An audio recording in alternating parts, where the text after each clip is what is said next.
Well, and I think we were at a point of if there's any more questions that I can. Well, we're back live on Zoom link, and so we don't know what the issue was, or anyways, sorry to take 20 minutes. That's okay. The sunshine was nice. Yeah, beautiful day. Yeah. But if it had been raining, we'd have gotten the same treatment. Yeah. But anyways, do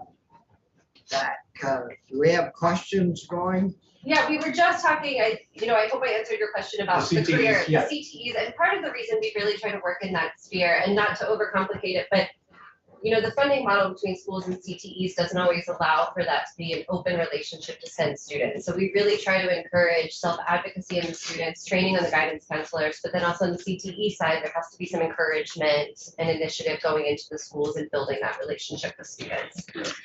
I know in some sections of the state, I think Rutland's one of them, they're full. They can't take any more students. Stafford, yeah. And I don't know about, I would guess Essex is probably in a similar situation, maybe Hannaford and Middleborough. So, yeah, I mean, you can only do what you can do. You can only do what you can do, but the nice thing too with a lot of our programs is being a pre-apprenticeship program. If let's say they cannot get into one of those programs to start, they could go through any of our pre-apprenticeship programs for 7 weeks, get paid to do it, so they're not missing out on any economic opportunity, but then be able to immediately translate, if not elevate where they could be within those programs. And so much of our Serve, Learn, and Earn programs try to build in that collaboration with whether it's CTE or higher education to really build in those foundational credentials to be that much more ready. And do you work mostly with females? We work all with female or gender expansive. So 100% of our programs are female identifying or gender expansive individuals. So how do they, I mean, you've been at this a while. Yes. So how do they make out like as an equipment operator or a mechanic? Just as well. So I think one of my favorite stories is when we talk about women electricians, because there's just a way in which women organize wires that makes it a little bit easier for any person behind them. Yeah. And so it's just a unique story that we have about a couple of the electrical companies that we work with, that some of their female electricians are some of their favorite, just in the way that they approach a problem, in the way that they choose to problem solve. We've never had issues with women running any sort of heavy equipment. We have a strong partnership with Agency of Transportation. So we immediately try to get women into their on-site job training programs and really help the agency with that work. Also, there's a stigma around weatherization. Women don't want to crawl under houses. That's absolutely not true. We see a lot of women who come through our Trailblazers program who are super motivated to go into weatherization. One, it's a highly growing field with opportunity, but two, they need to do this within their own homes. They want the confidence to be able to fix up their homes, help repair that, and not wait 6 months for an electrician or a plumber or a contractor, and be able to identify those problems. So I think what we're able to do through paid service, through training, but also just at individual level in our communities. We live in some of our participants are in extremely rural parts of the state that don't have access to trades work or to labor in the same way. And so being able to build them up has been really beneficial. Yeah. I know I owned a truck transportation business, and I had a woman driver. I'll tell you, she made those guys shake up. Yeah. Punctual, always dressed well. Yeah. Yeah. But the biggest problem that she had was childcare. Yeah, it remains the largest. If we get that going, so that there's adequate care, I mean, it'll open the field up. Yes, I would say 100% of our graduates would be on the job right now if childcare and transportation were more readily accessible. Yeah. That's the number one reason, because again, we're working with a lot of single mothers. And so if you can't navigate putting a solar panel 15 minutes from the school and you get a call, if there's not a plan, but that's also one way we're trying to better support employers. How can we help you create practices? Don't reinvent the wheel. What are collaborations that you can do to help build family sustaining policies that not only benefit women, but benefit men with families as well? Yeah. No, that'll be good if we get that done this year. Thanks. Other questions? I will turn it over to Dave. Oh, we have Andrew here. So I think we'll turn it over to Andrew with Resource. Yeah. Morning, Andrew. Hi, everyone. Can you hear me okay? Yeah. Yeah, very All right. well. Everybody okay down there? Oh, yeah. All right. That was exciting. Well,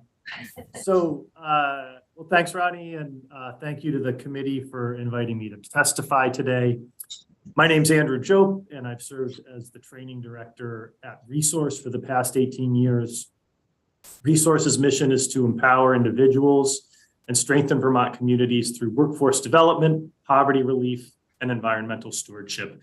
I'm assuming we're tight on time, given our delay, so I'll get right to the heart of the matter here. We have a skilled worker problem in the state of Vermont, and I'm sure you're all well aware of that. The COVID pandemic led to a precipitous drop in labor force participation, and while this rate has partially rebounded, it's still about 9% below pre-pandemic levels, and a big reason for this is due to our state demographic challenge. Quite simply, we have more Vermonters aging out of the workforce than entering the workforce. And so what we are looking at, the scope of the problem is pretty simple. We have a 10,000 person gap in the size of our workforce relative to employer demand. We have an urgent need to get 10,000 people into the workforce. So our priority at Resource is to train and prepare workers, and of the entire Serve, Learn, and Earn collaborative is to train and prepare workers who are not now in the labor force, but want to work. In 2023, Resource expects to train close to 400 individuals through more than a dozen different training programs that we run from Newport to Springfield, and yes, Bennington to St. Johnsbury. We're going to be in Bennington in a week and a half. I know that that came up earlier. We have facilities in Burlington, Barry, Hyde Park, and Williston. And then we also borrow or rent spaces across the state where we run our intensive trades programs. Our workforce development programs deliver industry recognized credentials and place graduates into good jobs and support them into that transition. We currently offer 4 construction trades intensives in construction, weatherization, HVAC, and logistics. These intensives run for a total of 6 weeks, and we have an over 98% job placement rate with average wages starting at over $18 an hour. So we're being effective across this network. We are placing people into the workforce and they're earning livable wages. We now have, because of Serve, Learn, and Earn funding, we now have 20 of these intensives scheduled this year to run across the state. Some of you may know Resource for our youth build programs that we run out of Barry and Burlington. Those programs work with surrounding towns and school districts to serve disadvantaged youth who need to complete their high school education, but also want to develop trade skills. These students learn while building affordable housing, weatherizing homes, and building public facilities. And these students are motivated to learn because the work they are performing is impactful and it's improving their communities. The pride this work generates is life-altering, and Resource is ready to expand our youth build program to other parts of the state with more in public investment. Just to give you an example of what this might look like, in the last 3 years, our youth build students have painted 8 historic barns in rural communities through the Serve, Learn, and Earn model, where they're earning a stipend, they're learning job skills, and they're improving their communities. And we think that's a pretty nice emblematic project of how this model works. So I guess I'll conclude there just by saying that we're proud to be a partner in the Serve, Learn, and Earn collaborative with Vermont Youth Conservation Corps, Vermont Works for Women, and Audubon Vermont. Collectively, we're dedicated to enhancing and increasing the number of paid service and training opportunities in Vermont. And we believe that paid job training and service experience empowers young adults and provides clear and accessible pathways to people who are currently disconnected from the labor force. And they're an essential economic strategy for the state of Vermont to fill that 10,000 person gap in the labor force. Thank you. Well, thank you, Dave. Brian? Thank you, Mr. Chair. So I'm just, excuse me, curious, Andrew, what is in your eyes, the most serious lack of, let me start that again. What occupation is sort of like the key one that we need to find people in terms of, are they plumbers, are they electricians, are they painters, are they nurses? And what happens if out of those 10,000 jobs that you say we need, all of a sudden 9,000 people decide to be carpenters? Do you sort of steer them in a certain direction and say, well, you might want to reconsider because we haven't had anybody for a while that wanted to be an electrician kind of thing? Yeah, I mean, we're thanks for your question. We're clearly pretty focused on the traditional trades and the construction trades. You know, we do have plans to perhaps expand to some other areas like healthcare and PCA and things like that. So I think that, so Ronnie made a good point, and I think she does a good job articulating this, is like that we're really trying to open up the front end of that pipeline that feeds into this, right? So we're, through a lot of our programming, we're just trying to draw people who are marginalized out of the labor force currently, get them engaged, connected to one of our organizations, start giving them the technical skill training, but also the soft skill training, and then start plugging them into other, maybe more specific technical. Okay. So, right, if you're disconnected from the labor force, there's a lot of work we need to do with you before we recommend you for like a plumbing apprenticeship or something like that. So, and to your the first part of your question more specifically, I mean, I think we're really focused on developing that entry level into the construction workforce, and I think there's plenty of jobs there, and I don't think that's likely to abate. Yeah. I think honestly the challenge a lot of us are experiencing, but we're really, as you know, Breck referenced, we're seeing a lot more applications now, is like pulling those people who are sitting on the sidelines out and getting them engaged. And I think collectively it's important for us to be addressing that problem too. Sure. Yeah. Can I make one point there? And Andrew, I appreciated your answer. Just to elaborate a little bit, one of the ways in which Serve, Learn, Earn, I think, is dynamic and strong is we offer different types of on-ramps into different types of learning training programs. I think if you're 18 years old, for example, or 20 or 22, you're often not ready to commit to a year-long or an 18-month apprenticeship program. You just don't know about, you don't know enough about what it is you're getting into to say, like, yes, this is what I want to do for the rest of my life. So instead, you can come into BYCC for 4 weeks or for 2 months, and you could try on what it's like to be a carpenter. And if you don't really like that, well, like, maybe I want to move into agriculture, or maybe I want to move into forestry. And so you can move through BYCC, but you can also move from BYCC to Resource, to Audubon, Vermont Rupture Limit. And then you can emerge out of that saying, yeah, this is really what I want to do. I want to pursue this in a more in-depth way, and then get a job in that sector.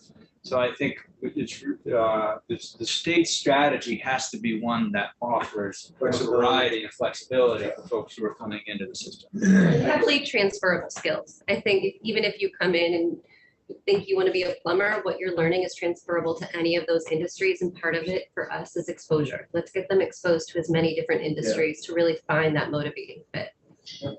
Thanks. Dave, welcome. Thank you. Thanks for the opportunity. David Mears, Audubon, Vermont. And we're the organization that is kind of not exactly like the others. We're not a service learning organization primarily. We're a conservation group. We protect birds in the place birds need to thrive. About 4 years ago, we decided to start a youth leadership program, a service learning program, because for a couple of reasons. One, we're seeing in the conservation movement the same problems in terms of recruitment and lack of workforce, whether it's in the farm community, forest community that we work with on a lot of conservation projects, or it's conservation biologists, or it's the advocates, or it's the environmental educators and teachers. All of those professions are running short of people. And so we realized that we really want to achieve our broader goals, we need to be in the mix on the workforce development. So we wanted to collaborate with educators, higher education, with high schools. And in the middle of that conversation, Breck Noft approached me and said, hey, we're putting together a coalition, and I know you're putting together a new service learning program. How'd you like to be part of it? And I jumped at that because of this group is a proven group of leaders. They have demonstrated models that have worked forever, for a long time. They have networks and relationships and experience, a lot of infrastructure that we could then tap into. So we benefited greatly from tapping into that.